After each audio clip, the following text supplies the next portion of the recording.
అమ్మా. ఏంట్రా అన్నం తినవా? ఇంట్లోకి వచ్చి అమ్మ అమ్మ అని అరుస్తున్నావు గేదెలాగా. అది కాదు, నేను చూసిన తినే రాత్రికి ఫస్ట్. ఏం చేయాలరా? పప్పు అన్నం చేసిన, ఇంకేం చేయాలి? ఎప్పుడు పప్పన్నం పప్పన్నం పప్పన్నం, అది రెండు పప్పన్నము. నువ్వు నాన్ననే తినండి, నాకు చికెన్ కావాలి. నాకు ఈ ఎండకి ఏం చికెన్ తింటావురా?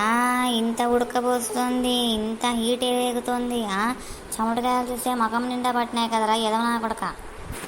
అవన్నీ నాకు తెలీదు. నువ్వేమన్నా చేసుకో, నాకు చికెనే కావాలి. హీట్ అయినా కావాలి, చెమటకాయలైనా కావాలి, ఏమైనా కావాలి. పోరా పో, ఏడుపేసి ముఖం మాడా పో. మీ నాన్న చెప్పు, తీసుకొని వస్తాడు, చేసి పెడతాను. చేస్తాను అనగానే 32 పళ్ళు బయటికి తీసినాడు చూడు, ఎదవన్న కొడకు.